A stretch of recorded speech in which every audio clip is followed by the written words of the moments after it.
Бренд Мори представляет. Мы всегда знали, что Дмитрий Трубин парень не очень суровый. Говорят, одним взмахом руки он может сломать даже молот Тора. Теперь это молоток. И даже выбраться к Дмитрию в гости – это испытание не для слабых духом. Здравия желаю. Добро пожаловать на стройку. Готовьте мышцы, будем заливать. Полы сегодня.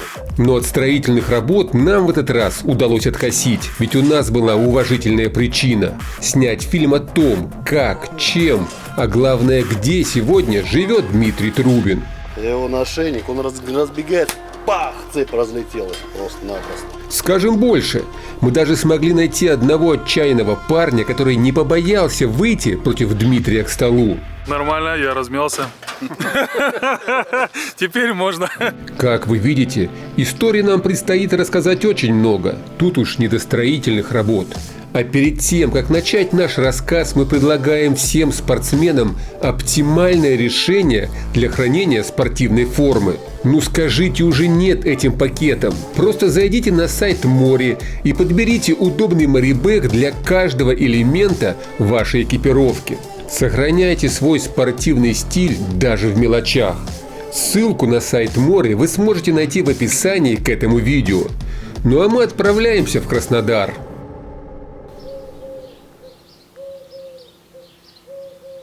Уже не помню, сколько это было лет назад. Железный рейтинг тогда приехал в гости к Дмитрию Трубину в Казахстан. Мы снимали у него дома, снимали его домашний спортзал, снимали его семью. И вот теперь мы приехали в новый дом, в новый будущий дом Дмитрия, недалеко от Краснодара. И покажем вам, как живет, как обустраивается на новом месте участник топ-8, чемпион мира Дмитрий Трубин. Вот здесь прихожая, получается, будет. Ее я уже тоже сам пристраивал. Сварил металлокаркас, залили полы. Здесь у нас зал-гостиная. Здесь же как бы пока находится тренажерный зал временный. Ну, здесь священное место спортсменов. Здесь будет кухня большая. То есть сама кухня будет П-образная, с барной стойкой. Здесь будет здоровый стол стоять. Как бы все распланировали. И как получилось, я свою скалы допродал, то есть я переехал сюда, мой дом еще в Казахстане продается, не продался. И я на личные сбережения, то есть и на те деньги, которые пришли от продажи машины, я купил, вот как бы, было 6-7 вариантов на самом деле. Ездили, смотрели, ну и вот на этом доме остановились. Чем он взял? Тем, что здесь никто не жил. Была построена коробка, просто коробка, и все. Везде такой бардак, рабочий беспорядок. Ну, по крайней мере, если все убрать, я не буду знать, где что лежит, так я знаю, что где у меня лежит. То есть трубы, канализация, полностью все новое ставим, все меняем. Здесь же инструмент, здесь и материал для стройки, и все. Тут у нас будет ванная комната, то есть отдельно здесь душевая кабина, здесь будет, там женская машинка, не машинка, там зеркало. Возможно, джакузи небольшой поставить, там решим.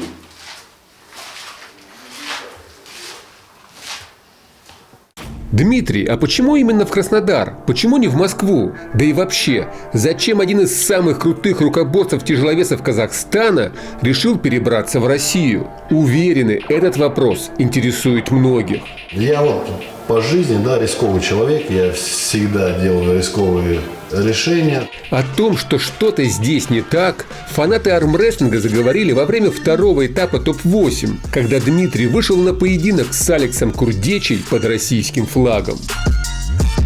И к этому вопросу мы обязательно сегодня вернемся. Как и к первому поединку топ-8, в котором Дмитрию противостоял сибирский тяжеловес Виталий Лалитин. Ну а прямо сейчас давайте заглянем с вами в спортзал и узнаем, в какой форме находится главный герой нашей программы. Вы же помните, сегодня Дмитрия ждет не только экскурсия по дому, но и спарринг с мистером Банкой. В зале есть свои особенности. Нет, этот болт, как бы сейчас я его не подниму, но А сколько он килограммов? здесь 32 или 36, не помню. В каждом зале есть какая-то приспособа, гиря какая-то особенная, которые проверяют силу вновь прибывших. И в этом зале такая приспособа тоже есть. Это такой небольшой болтик, назовем его метис. Его нужно пальцем поднять, оторвать. И либо ты покупаешь абонемент, либо тебе дарят абонемент. А можно сначала спросить, а его кто-нибудь вообще поднимал здесь? Конечно. Да ну вы что? Я чувствую, я его и по-другому не подниму. Не, реально, я не могу взять, у меня просто вылетает. Даже рука я не знаю, сколько весит. 36,6 ровно. Вот 36. Ну так тогда. Да вот взвешивали 36,6 весит. Да.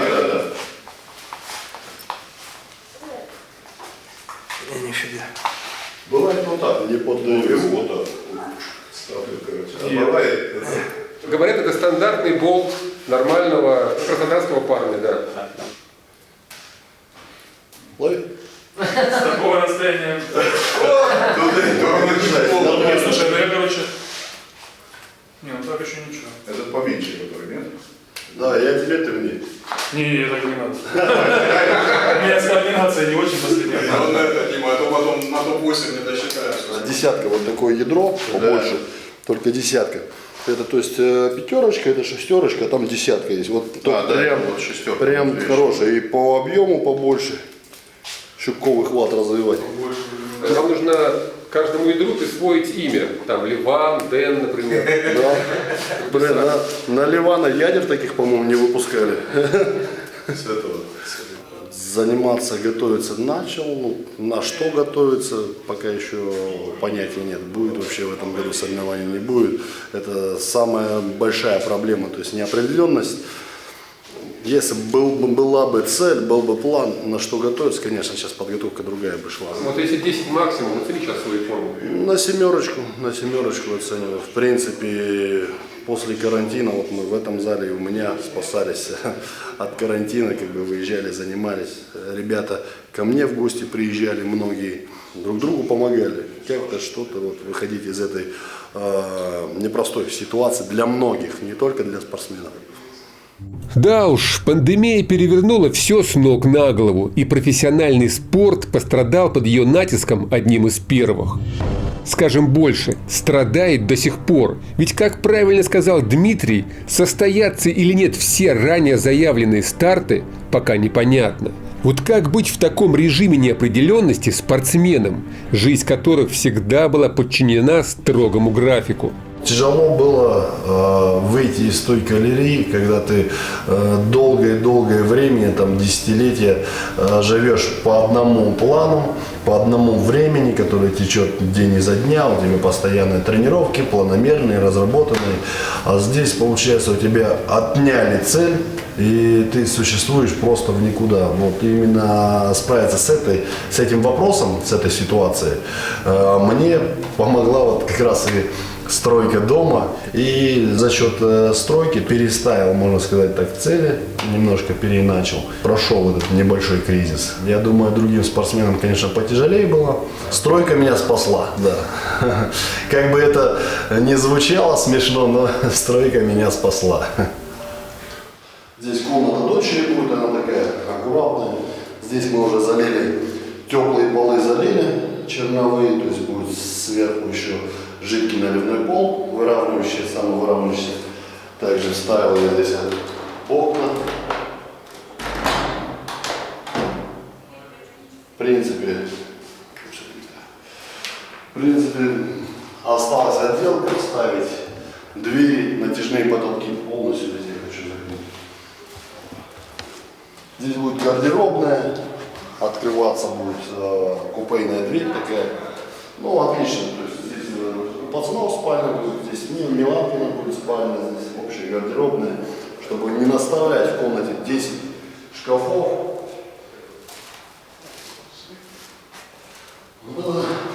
Комната пацанов. В принципе, то же самое. Теплый пол залитый, черновой. Не хочу приходить к обоям, хочу делать везде штукатурку декоративную. В принципе, ее делать я уже умею, но что не умею, то научусь. Во времена наших родителей вот не было Ютуба, это большой минус. Вот. Начинаешь думать так, чтобы сделать, что сделать с этими стенами, какую штукатурку сделать, обои наклеить. И начинаешь смотреть. А что далось сложнее всего? Там сварка, стены, полы, что? Сварка мне дается легко. Почему? Ну, как бы я еще в 10 классе отучился на газоэлектросварщика. Первая моя профессия была в жизни. В принципе, любая работа дается одинаково, тяжело, потому что самое главное себя толкнуть, то есть с чего начинается работа, встанешь, так, объем смотришь, блин, как это за голову возьмешь, блин, как это, ё-моё. И вот самое главное вот толкнуть меня, вот как я знаю себя, меня главное толкнуть с места, и я пошел такой, как Титаник, блин. Не на дно, но вперед. Такой крейсер тащу, короче, до того момента, пока у меня есть сила. То есть. А что тяжелее всего дается? Димыч-то говорит, что все легко, что он вообще монстр, что он все делает вообще там, на раз. Ну, как бы все дается, конечно же, время. Самое, чего не хватает, это просто время. События в кучу все сбиваются. Нужно и стройку делать, нужно и детей как бы на море вывести. Скажи мне, когда уже такое полноценное новоселье будет? Я не знаю, если честно, когда будет полноценное новоселье. Все упирается, опять же, во время и в деньги. Как говорится. Стройка – это испытание чертовски сложное. А ведь это не единственная из сложных задач, которые сегодня приходится решать нашему герою.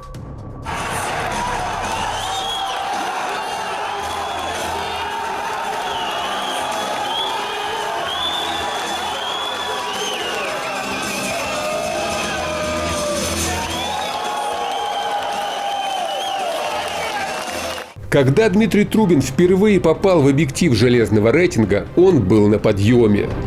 Тогда весь мир обсуждал его невероятное противостояние с легендарным Андреем Пушкарем и уверенную победу над самым неудобным рукоборцем планеты Майклом «Монстром» Тоддом. Именно тогда Тадзила провозгласил его Оптимусом Праймом во плоти. Дмитрий Трансформер, как чертов Оптимус Прайм. Это было время больших побед и таких же больших ожиданий. Но потом в карьере Дмитрия началась полоса неудач. Сначала поражение американскому тяжеловесу Дэйву Чейфи, потом такой же неудачный армфайт с грузинским великаном Ливаном Сагинашвили. Да и начало 2019 года не предвещало Дмитрию ничего хорошего. Начался этот год с досадного поражения Виталию Лалетину. Так хорошо меня присадил и морально, и физически, как бы. Прошлый год был такой непростой для Дмитрия. Как он переживал? Там, вот, поражение Лалетина. Дмитрий – это Дмитрий, он боец по сути. Любое поражение, конечно, задевает, и хочется набрать больше сил и как-то восполнить то, что было утеряно. Но он боец, он все переживает на ногах, в тренировках, в работе, в детях. Как бы такого, что он где-то закрылся и страдал. Нет, конечно, нет. Просто свою эмоцию это откладывает. Все мы люди, тем более это спорт. Без поражения никуда не денешься. Домой приехал, очень много было раздумья, в частности и по спорту, и по жизни. Как раз в этот же момент у меня была идея о переезде, которую я обдумывал. То есть одно на второе легло. Очень тяжело было первое время. Многие говорили, что все, Дима сдулся, как бы все, дальше продвижения не будет. На спортивную арену мы еще вернемся. А сейчас давайте все-таки узнаем, почему Дмитрий Трубин перебрался в Россию. Ведь в Казахстане он реально был самым крутым рукоборцем-тяжеловесом, номер 1. А в России ему как минимум придется конкурировать за титулы и популярность с Виталием Лалетиным и Денисом Цыпленковым.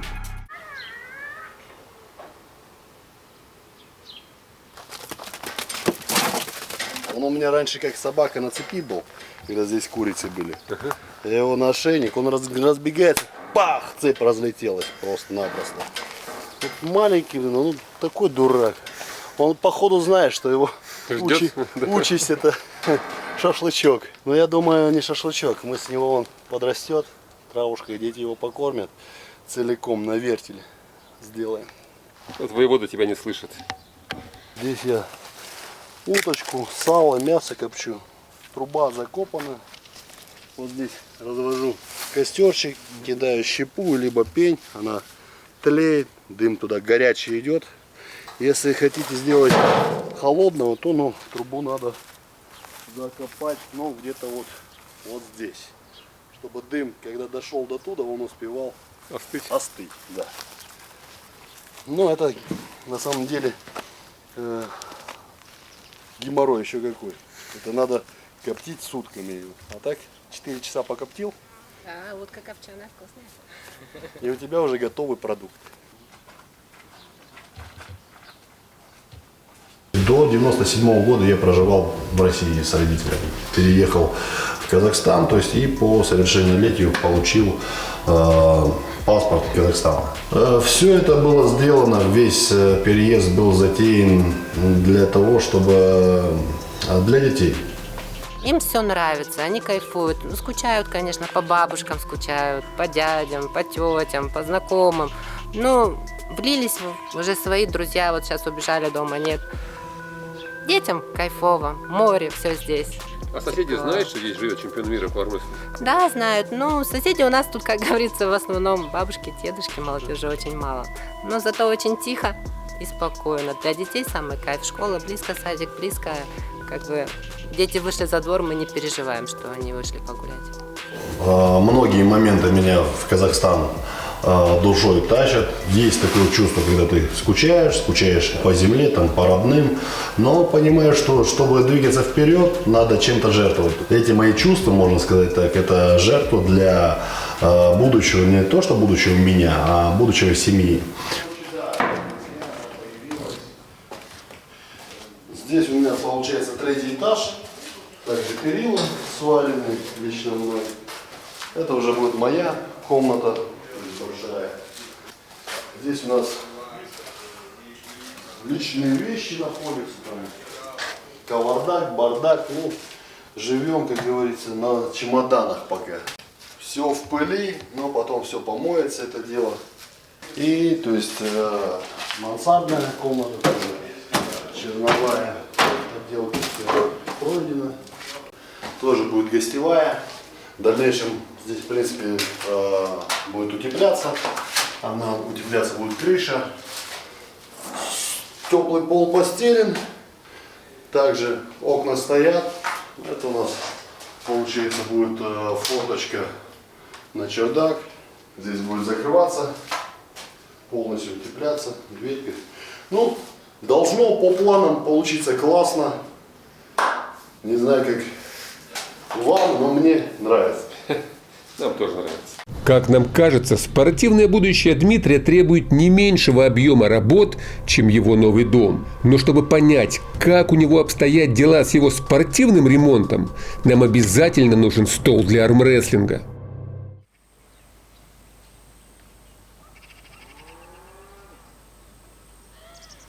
Мы приехали на какую-то крутую базу.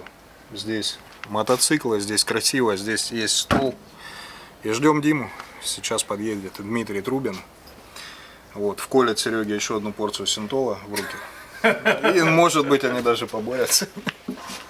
Ты готов к бою? Если это можно будет назвать боем, то всегда готов. Ну что, добрались? Мы-то добрались. Приветствую.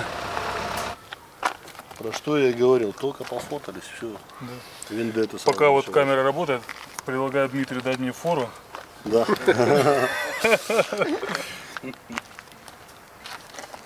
Видите, разминаемся, еще даже ничего не делали. В разминке главное не устать. Попробую потянуть. Вот видите, можно выигрывать. Можно. И здесь тоже можно, говорит. И здесь можно.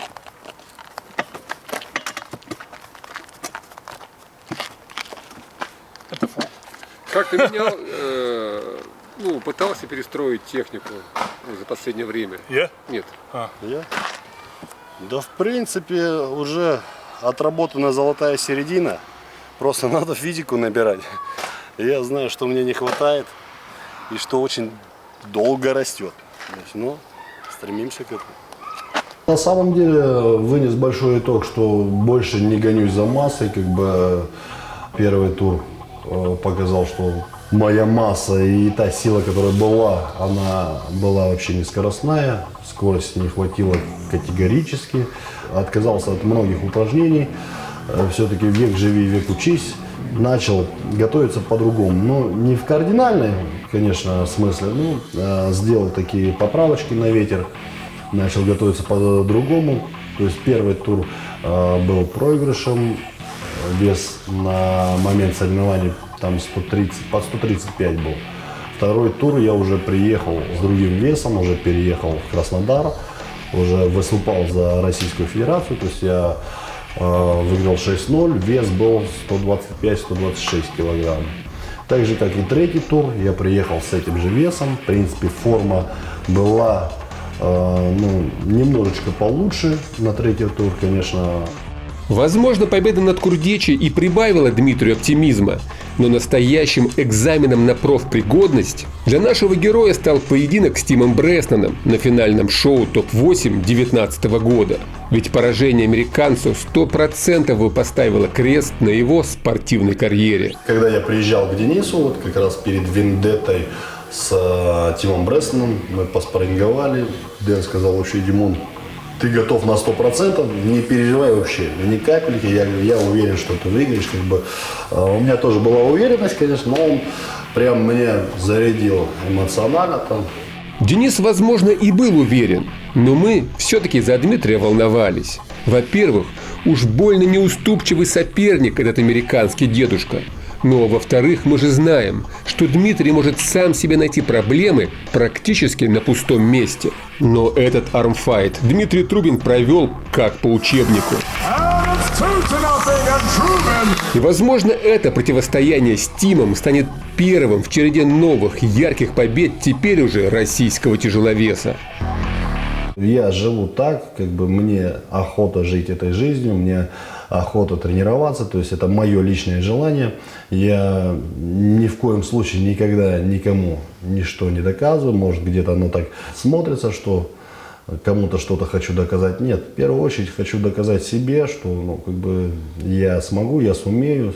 И главное не останавливаться на одном месте. Если ты остановился, то на этом жизнь, в общем, не только спортивная, а жизнь, она подошла к концу. Серж, а ты вверх, да? Разомнулись. Да.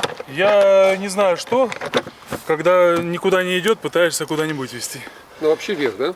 Да не сказал бы, в правой что-то похожее на крюк, левой, поскольку кисть у меня не мобильная, работаю больше боком в статике, потому что она у меня гнется очень плохо во все стороны.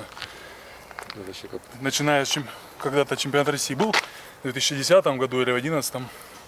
И я вышел в категории до 100 килограммов против Славика Качмазова. Бороться я тогда не умел, практически, просто приехал гостем. Так, стал, натяжку сделал. И, смотрю, у него рука аж потрухивается чуть-чуть. Но я думаю, сейчас оно пойдет. Короче, он мне вбил руку, и у меня с тех пор кисть полгода восстанавливалась.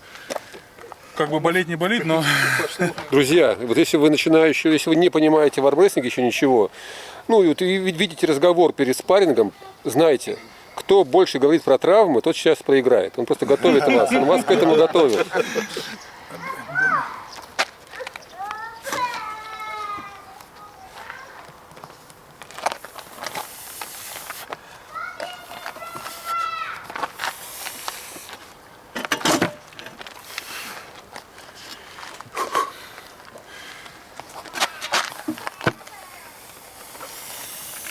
На самом деле исход любого спарринга зависит от итогового монтажа на железном рынке. Ну да.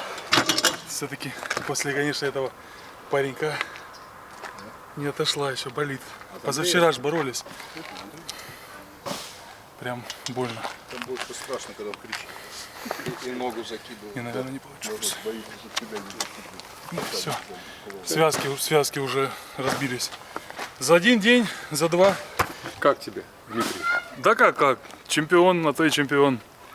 Уровень топ-8 все-таки отличается от золотого тура. Как бы там ни было и кто бы что ни говорил, приходите, попробуйте сами. Но по весу, какая у вас разница сейчас, килограммов? 15, наверное. 14 километров. 14, да. Когда карантин еще был, получается, ну раза 3 я к нему ездил, наверное. Проводили достаточно тяжелые тренировочки, после которых потом неделю приходилось отходить.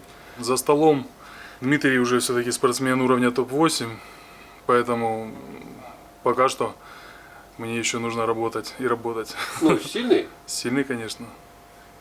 Какое движение самое доминирующее, как ты скажешь? Да сложно сказать, он контролирует, в принципе, в любом положении. Так, если где-то там на палец, на мизинец там удачно надавить, он может открыться. Дальше дело не доходило. А ты разомнулся? Двумя руками. Братан, ты же все-таки в годах. Хоть ты молодо выглядишь, я все понимаю. Причем плотно в годах. Причем, да, уже.